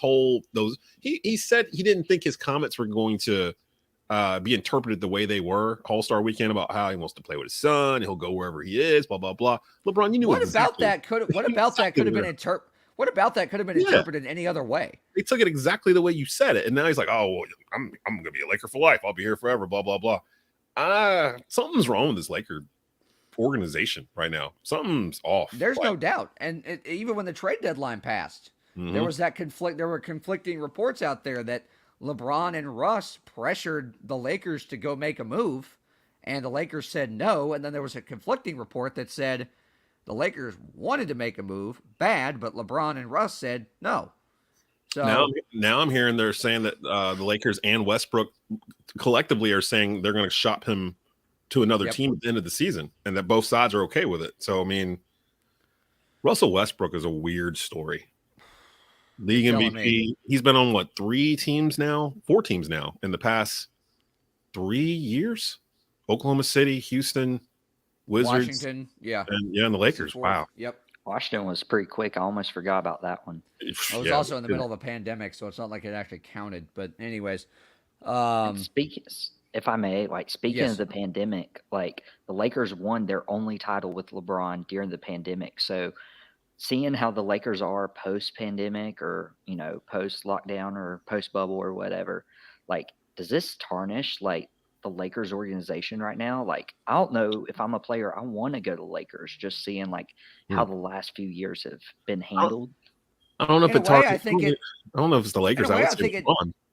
Yeah, it delegitimizes LeBron's impact on that team. It doesn't delegitimize the Lakers winning that title because LeBron was not the only one that made an impact on that team. It wasn't like LeBron's Cleveland championship teams where AD was the best player on that team. Yeah. Anthony Davis was especially in that NBA Finals. Anthony Davis should have been the Finals MVP in my mind, but it went to LeBron because he's LeBron. Anthony Davis was I just want my damn respect too. I use that GIF more than I should. Anyways, Anthony Davis was the best player on that team before the pandemic hit, and he was the best player on that team when the season resumed in the round robin, and he was the best player for that team in the bubble the entire playoffs. The only reason why the Lakers won that bubble tournament was because they were in the bubble. They had how long did they stop the season? 2 months, 3 months, something like that, and then came back and they were in Orlando. Back in August? Yeah. August. Yeah. So they gave that Laker team was the oldest team in the league. They gave them a chance to rest. And then you take away travel for an old team and rival crowds. Basically the Lakers won this title in a YMCA. In an empty YMCA gym. That's pretty much what happened. You wonder why everybody calls it a Mickey Mouse championship, and that's now a term on Twitter because it was won at Disney World, B, it was almost handed to him on a silver platter. But like you said, Michael, it doesn't delegitimize everybody else on that team because even other than Anthony Davis, Kentavious Caldwell-Pope had a pretty big impact on that team. Brandon Ingram was a really big part of that team as well. There were a lot of guys not named LeBron. Ingram was on that team. Ingram was in New Orleans by that point. That's right. That's right. Rondo had a resurgence. Rondo. Yep. See, this is my thing as a Laker fan. Why did they break that team up? Like, I don't understand. If you sign LeBron for 4 years, why do you think you can just swap out everyone else beside LeBron and AD every offseason? Like, you're not creating cohesiveness with your team.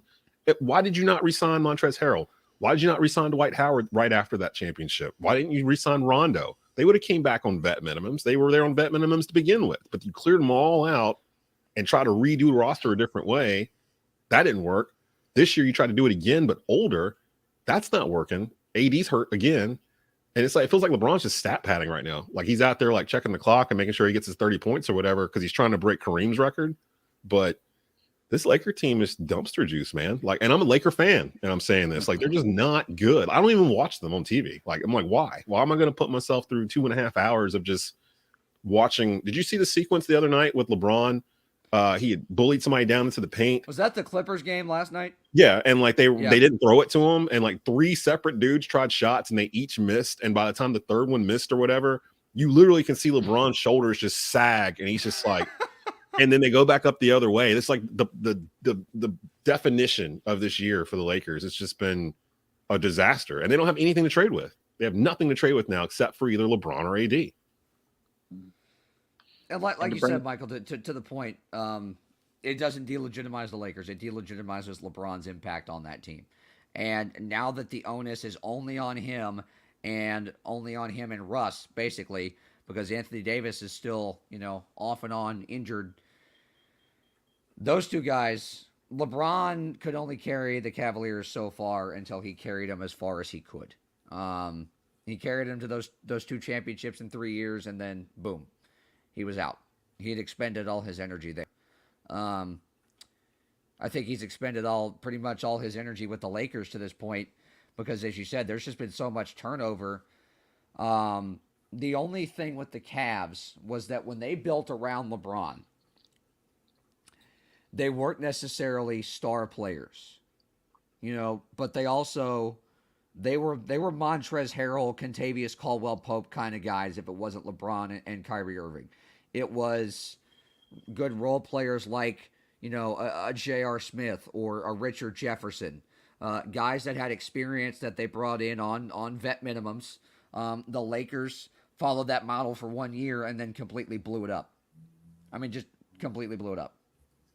They might be different if AD wasn't constantly getting hurt. He's missed I don't know how many weeks at this point. 7 I think weeks, this team would probably be in the top 4 or 5 of the Western Conference if Anthony Davis was not off and on hurt like he has been all year. Yeah, I could see that. Probably somewhere around where the Grizzlies, the Jazz, the Mavs, that 3, 4, 5. I don't think they would be. Before we go to break, can we talk about Ja Morant for a second? Ooh, yes, please. It's like if Allen Iverson and Derrick Rose had a baby.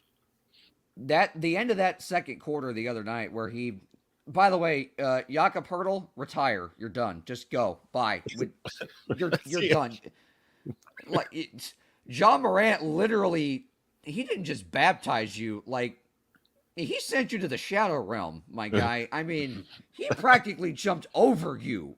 He pulled the Vince Carter and jumped over you in a game. How tall is Ja Morant? 6'1"? 6'2"? 6'1". Jakob Poeltl is like 6'10". Yeah. And Ja Morant's nether regions were on his forehead by the time he reached the rim. How do you think the owners of the New Orleans Pelicans feel? I was about to say that. How do you think? What do you think? Do you think they kind of look at each other like, And I think they look at each other like that a lot. They also look over at Zion inhaling his po' boy while he's sitting on the couch, drinking Mountain Dews, practicing for my next commercial. Eating Doritos. He's playing himself on Xbox because he can't get off the couch. I wonder what career arc Zion's My Player took in 2K22.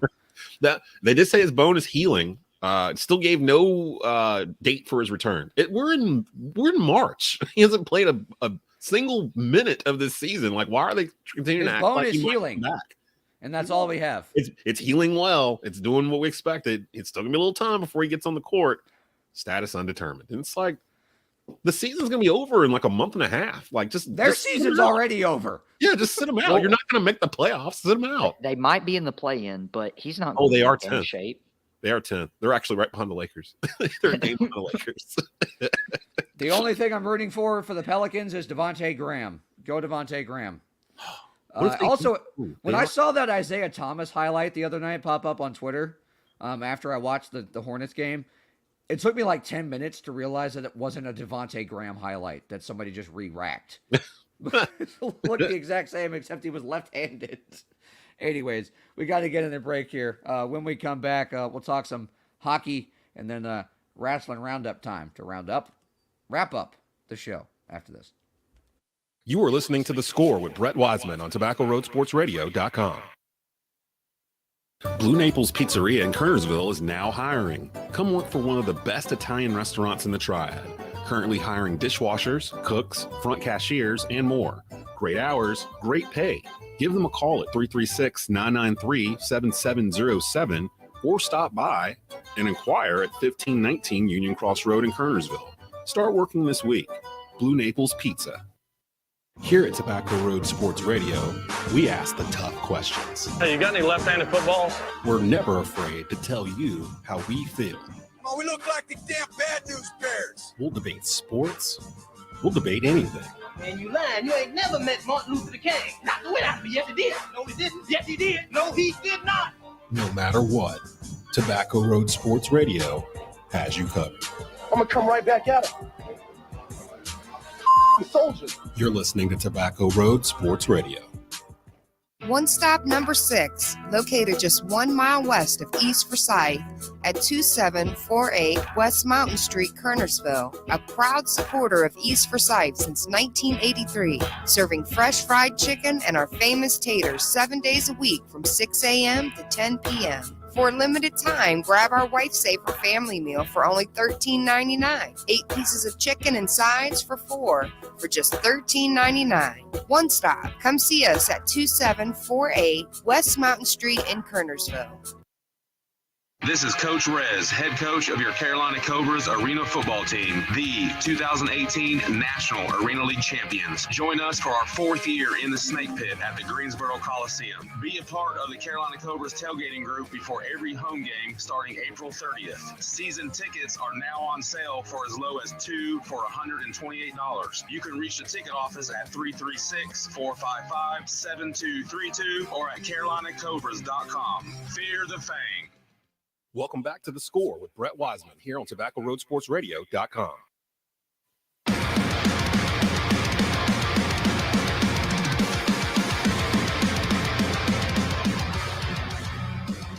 Back here on The Score with Brett Wiseman on Tobacco Road Sports Radio, TobaccoRoadSportsRadio.com. Brett Wiseman joined on this Friday afternoon, the 1st in the month of March, by Michael Davis and our producer, Desmond Johnson. Talk hockey here for a second. Des, if you could do me a whale of a favor and for our wonderful viewers, put up the NHL standings. Okay. Right now, since we have that ability. Just now figured that out. Anyways, somebody told me the other night that the Carolina Hurricanes are on pace to shatter their goals against record for their goals allowed. The record right now as it stands for the fewest goals allowed in a regular season by the Carolina Hurricanes is 202. They've allowed 126 to this point and have 29 games left to play. So if that average of 2.38 goals against average stays, that record's going to be shattered. And there were fans that came at me last year and before that when I told them that goaltending's not our biggest problem. We need another defenseman or we need a 4th line forward. Now, look at the stats. You are allowing the least amount of goals you have ever allowed by a large margin. Don't sit here and tell me goaltending was not your issue. I'm tired of hearing it. Those numbers do not lie. And now you're in first place as a result of Frederick Henderson being a superhuman brick wall. Top 5 in the NHL on save percentage right now. He's in the conversation for the Vezina Trophy, which is awarded to the top goaltender in the NHL every year. But here's the problem. You still play in the same division as the Panthers, the Lightning, the Penguins, the Leafs, the Rangers, and the Bruins, who are all 70 or above in terms of points. Carolina's at 79. Florida's at 77. Tampa's at 76. Pittsburgh's tied with Tampa. Toronto is only one ahead of New York, and then there's Boston. And then there's, the Capitals, but Columbus is kind of coming out of nowhere at this point to try and make an impact. But, everybody else is just, look at this, the Eastern Conference standings. And these standings kind of mix the two divisions. Des, if you could swap over to the divisional tab there, because you scroll back up there. There you go. Okay. So, again, you're in the same division as the Penguins, the Rangers, and the Caps. You can never count the Capitals out, regardless. And then on the other end of the conference, you've got Florida, Tampa, Toronto, and Boston that are duking it out. So, the top 4 in both those Eastern Conference divisions are tight. And as we sit now 2.5, 3 weeks away from the trade deadline on March 21st, 17 days away, so about 2.5 weeks. The question has to be asked, and we asked this to Ryan Smith last week. If you're the Hurricanes, do you almost feel threatened, or do you feel like you have to make a move?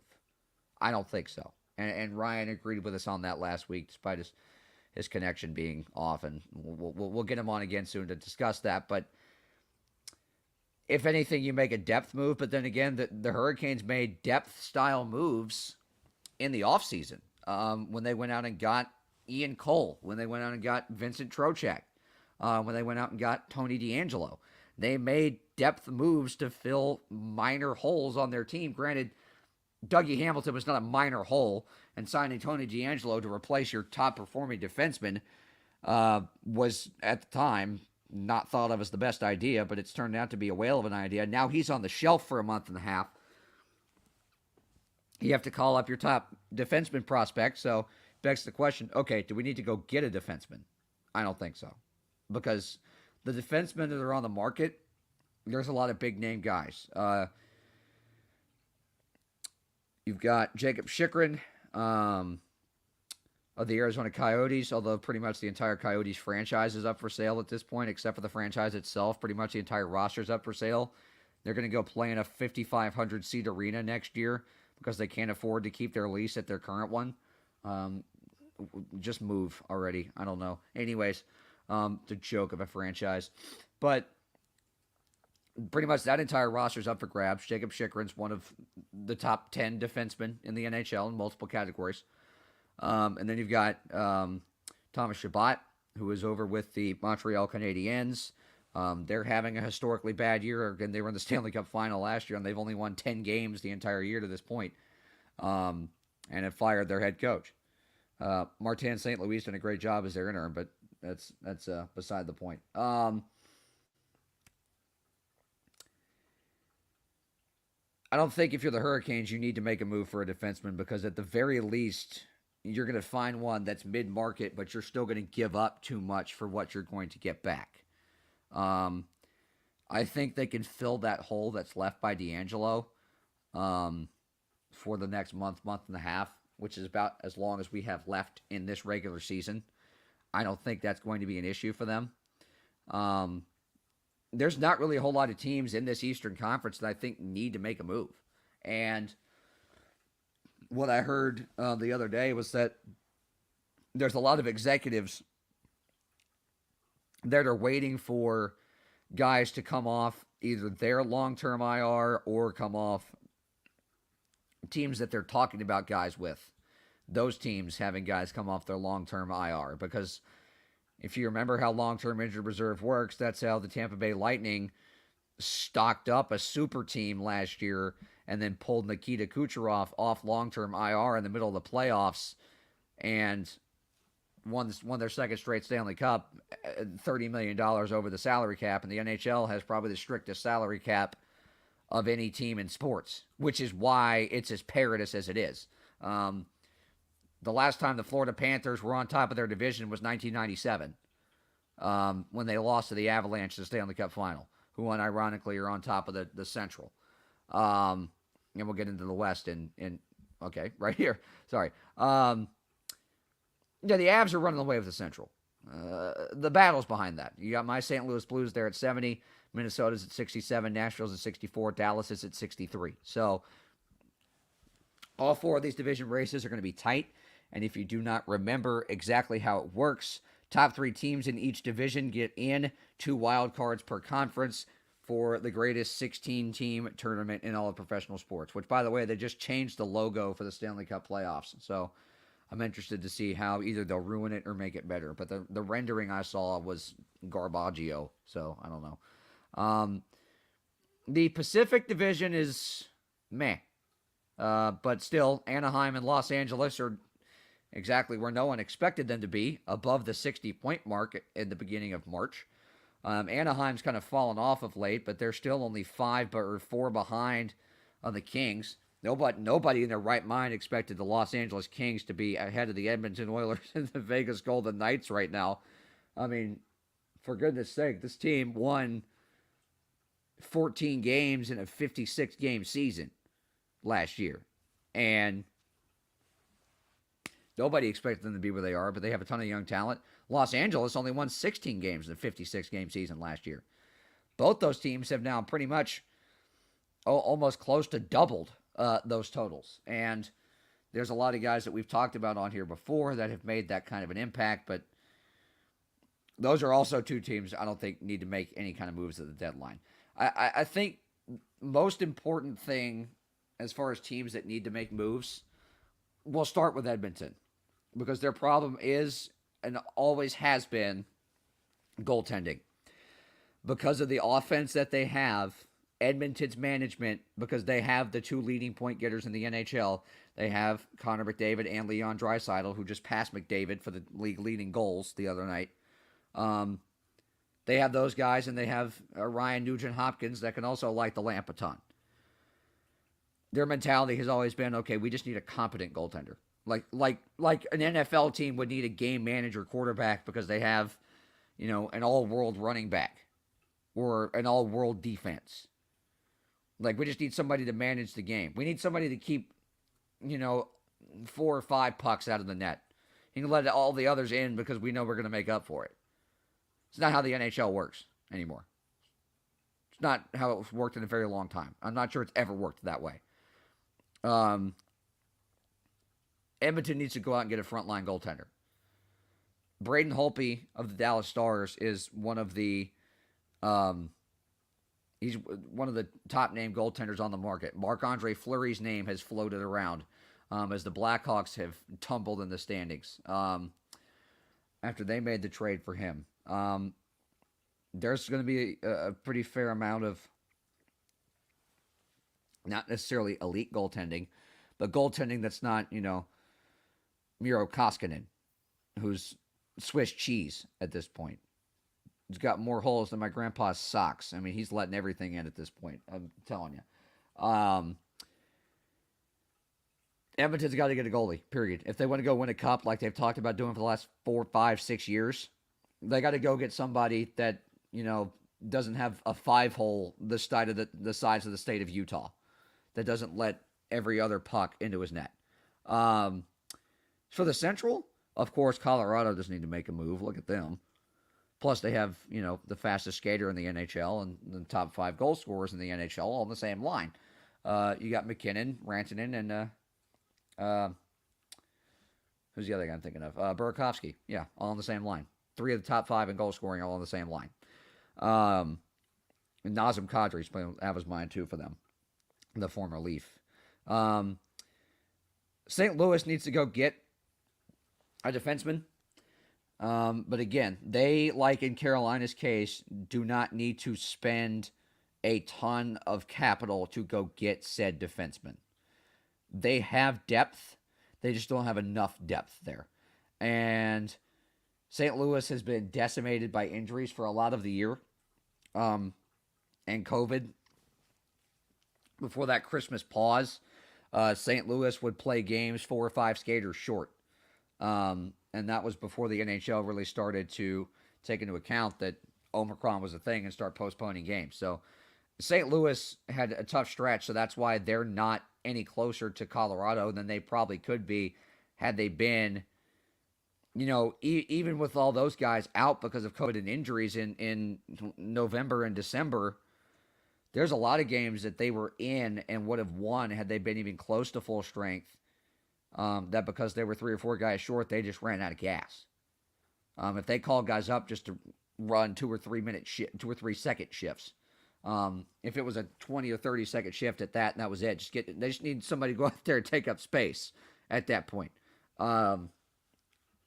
They need to go get a defenseman because Nico Mikkola, as good as he's been for them all year, you need that depth guy that's not a Mikkola or a Bortuzzo. You need one that's more offense-friendly, that can hop in on the play. Not that Mikkola and Bortuzzo don't, but they're more known for their physicality and being back on their heels than pinching up offensively.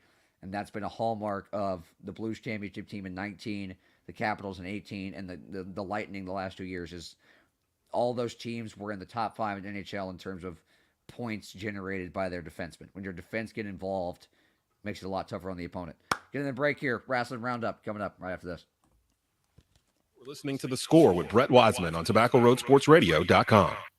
Franchise players. Welcome back. Sports Channel 8's Ben Swain. How you doing, man? I love that you guys are doing what you're doing. I love that we're doing what we're doing because the local sports fan is really underserved in sports radio here in North Carolina. Being able to, Monday morning after the New Carolina game, being able to listen to local guys talk about the local game. Franchise players. Every Friday afternoon at 5 p.m. on TobaccoRoadSportsRadio.com and at 6 p.m. on WCOG 1320 AM and WTOB 988. Find your next car at Auto Store of North Carolina in Walkertown. Their goal is to make car shopping and car buying experience fast, friendly, and easy. They have helped hundreds of customers get behind the wheel of a newer, reliable, quality used car, and they could help you too. Stop by and speak with one of their sales professionals today and drive away with your new car. The Auto Store of North Carolina, 4964 Reedsville Road in Walkertown. Give them a call at 336-595-8550 and view the current inventory of vehicles at autostoreofnc.com. The wait is over. Simply Sonia's Southern Cuisine and Cocktails is now open. 3050 University Parkway inside the Best Western Plus Hotel. Open 7 days a week starting at 11 a.m. daily. Freshly made Southern cuisine with signature cocktails and lunch specials daily. The location for your next event with Simply Sonia's catering specials. Open now. Simply Sonia's Southern Cuisine and Cocktails, 3050 University Parkway, inside the Best Western Plus Hotel in Winston-Salem. Carolina Cobras. If I take that field, if my game starts to slack, I have no fear. My brother got my gun. Catch them all season long. That's all we got. That's all we got. On your home for Triad Sports. Oh, are we right here? Are we right here? Oh, wait, TobaccoRoadSportsRadio.com.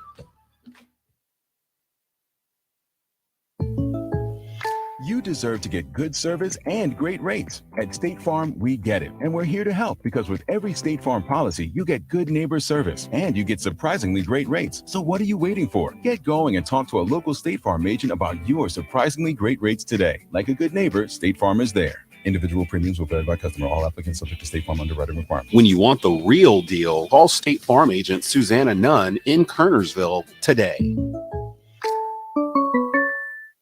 This is Coach Rez, head coach of your Carolina Cobras arena football team. You're listening to TobaccoRoadSportsRadio.com, your home for Triad Sports. And you know this, man. Welcome back to The Score with Brett Wiseman here on TobaccoRoadSportsRadio.com.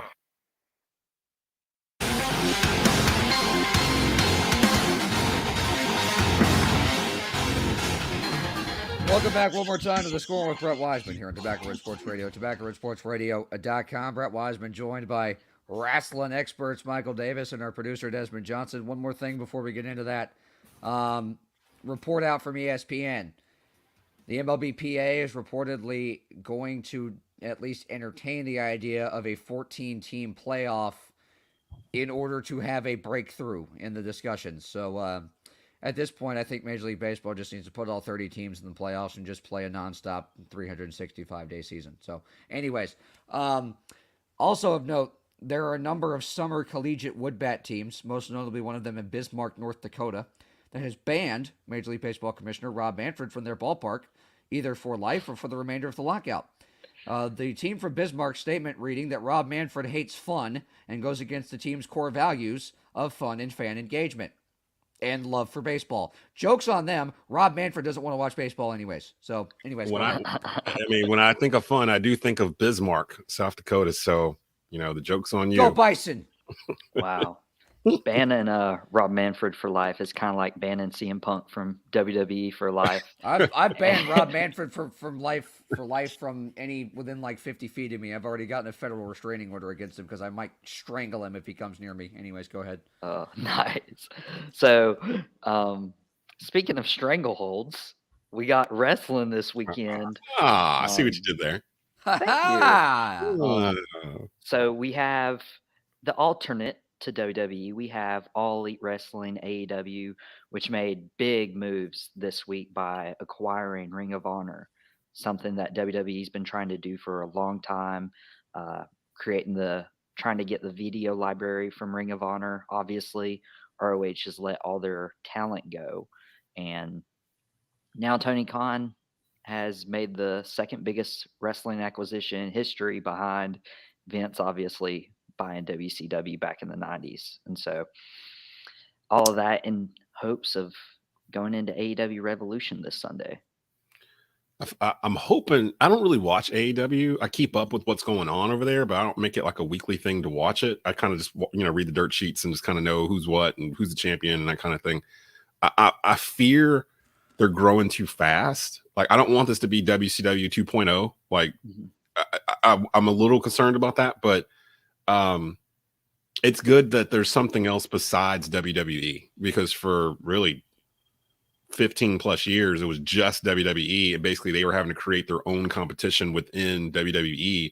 And it made for some stale storylines and really about a decade lost where we didn't have a whole lot of like guys like a Stone Cold or The Rock or Triple H or someone that big main event level kind of breakthrough other than John Cena, really, for the most part, and Randy Orton. Brock was gone. So, I mean, I'm a little worried for AEW, but they do all the stuff that I wish WWE would do. Like, I'm a huge fan of like stables. Like, I feel like stables are the way to elevate your mid-card talent. And that was when WWE was doing that during the Attitude Era. There was like 5 or 6 stables that are out there. And from those stables, you got the main eventers for the next 10 years, The Rock, Triple H, you know what I mean? Edge, so you kind of got them from there. And WWE, from all accounts, hates stables. They don't like doing them.